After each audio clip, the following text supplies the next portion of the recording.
Ladies and gentlemen, welcome to This Week in Icarus. I'm Zystars, and we're going to go over Week 142's update for Icarus.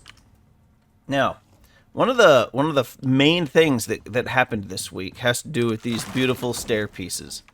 Now, these beautiful stair pieces, big, bright, and beautiful, used to be just these two.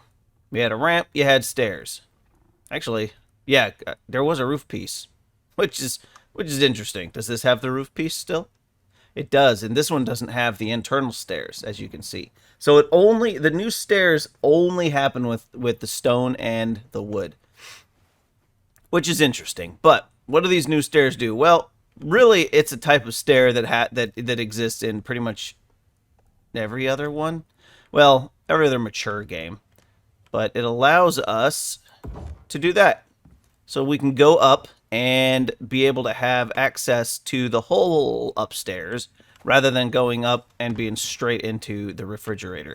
Which actually I kind of like with this build because I built this build to be like that. But this does look pretty cool, except it's clipping into the battery, which is nice. One nice thing about Icarus is it doesn't take your batteries and stuff or whatever and just say, no, you can't build here because you're clipping into it. It is nice to have that freedom. Games that are super restrictive there, not a huge fan of. So that's the stairs. We get those and with the stone and with the interior wood as of right now. The developers do say they're going to add this function to other types of stairs as well in the future. The next big update for this one is the shotgun shells. So now shotgun shells don't take the ammo casings that normal guns do. Let's see, bullet, rifle. Here we are. So normal ones, they take, where is it? Ammo casing. This is the armor piercing round. It takes a platinum sheath as well. But this is the ammo casing. Normally you have to use those. They just cost a little bit of iron. As for the shotgun, that is going to take shotgun cartridges. So 4 shotgun cartridges to make 5 buckshot, or 1-to-1, depending if you have the bulk crafting or not. And the shotgun cartridges cost 2 epoxy and 1 copper for 5. Is that better than using the rifle cartridges? I don't know. Rifle round, the ammo casings. I don't know. Is that better or not? Let's see, casing. Here we are. The ammo casing is 1 iron ingot for 5, and the shotgun cartridges is a copper and 2 epoxy. So, I mean, arguably the rifle casing is better because it's 1 iron as opposed to 1 iron and 2 epoxy. Having a cost in epoxy will reduce the amount of use that shotguns get, but honestly for me, shotguns almost never got used because of the atrocious cost of the shells. So, some people love them. And by all means, if you love the shotgun shells, continue using the shotgun shells. I won't use them I don't use them hardly at all because of the high cost, but hey, whatever works for you, you know? The game's for you to have fun, right? Now, some of the other notable improvements, the good ones that we get a little bit of reduced or improved in performance by reducing tick costs from spline networks and reducing building base tick, which is good. Anything that's going to reduce the ticks that your computer is processing. Well, maybe not anything, but in this case, these are going to be good ones to help improvements on your computer. Same with the lighting. Lighting has always been a big issue because it flickers, and when lighting flickers or even moves just a little bit, that's more processing power that your computer's going to have to go through. One nice thing is being able to drop items into the medical satchel, seed pouch, and farmer's bag. So one thing this seems to have done is it's broken the number, the readout. So you pull 200 out, and that number doesn't change. The number doesn't change when you go into the inventory again either. It may change when you start and stop the game, but that's not really helpful. But now you just grab it and drop it. And it's in there. Where is it? Right here. Which is nice. Very, very nice. It's better than having to open this thing every time. And you can see what's in there by hovering over it, which is cool. Works the same way for the medical satchel, so we'll pull our bandages out. Didn't change the number. Number's still not changed. Didn't change the number. So either they turned the number thing off, and I just have it because it's an old, it was there before, or they need to fix the number thing because it's broken. It hasn't quite been fixed yet, but, it is what it is. I like it because it's going to allow me to just drop seeds in without needing to open and close it constantly. Some other notable items, you can right-click to open your medical satchel, seed pouch, and farmer's bag in your hotbar, rather than needing to have it on your inventory, which is kind of nice, I guess. Updated icons for the fuel slot so that it accepts any container with a specific resource.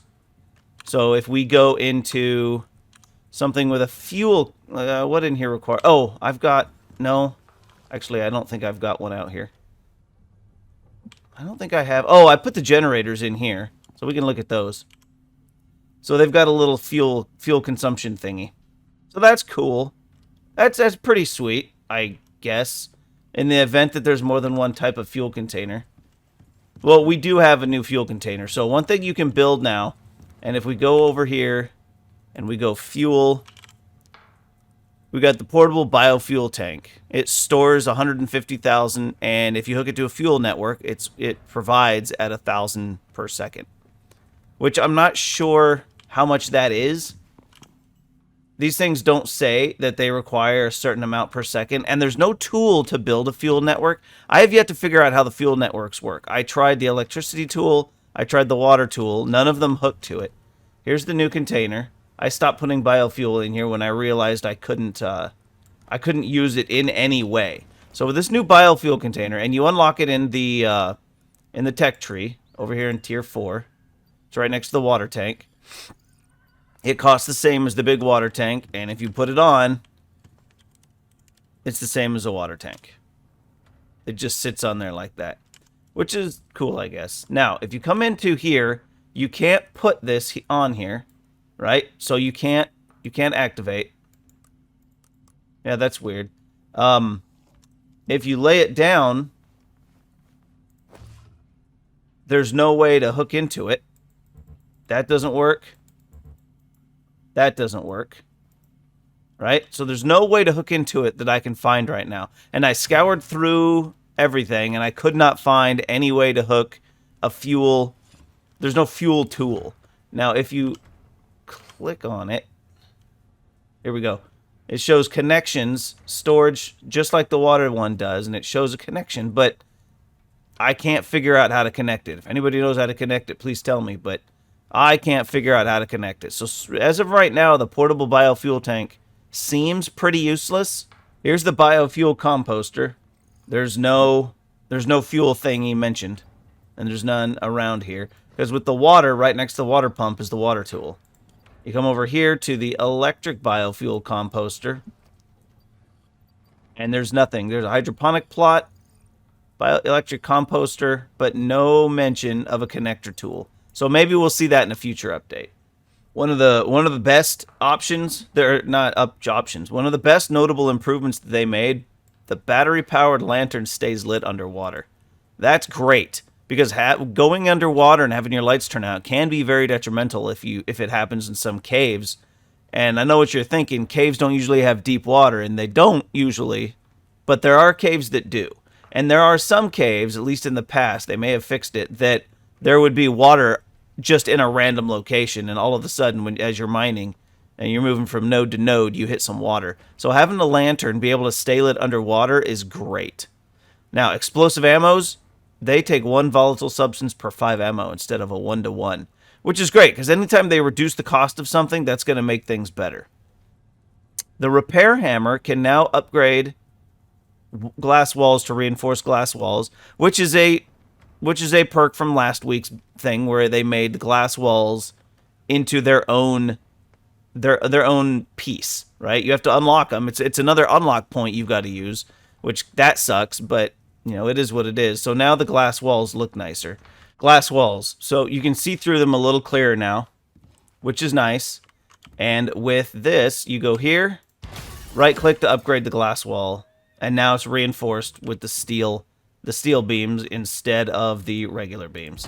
And if you didn't remember, the regular one, that's the iron beam. The steel beam's got the steel look to it. It's a little bit tougher. These ones have, yeah, 2,500 hit points. These ones have 500. So it's just added the ability to upgrade them, which in the past it wasn't a big deal because, well, no, I guess it was annoying. Never mind. In the past, it was just something you couldn't do. We still don't have a reinforced glass door. I would like to see that happen in the future, but we're not quite there yet. All right, and that's pretty much it, ladies and gentlemen, for this week's notable improvements. Shotguns. Oh, we got a little bit. It says null sector's coming soon, but we're still waiting. Hardcore survival challenge. There's still no real information. If you're interested in reading about what they plan to do with missions in the future, we can click here, but I don't think it's something that I'm going to worry about too much. This just adds previous week 141. This just takes you to previous updates. So that is what it is. So for now, ladies and gentlemen, I hope you did enjoy this episode. If you did and you want to see more, please let me know by hitting the like button, commenting in the comments section. Let me know how I'm doing. Let me know that you want to see more content like this. And by all means, everyone, I hope that you enjoyed. You have a great rest of your day, and Icarus will live forever. Zaystar is out. And sit down.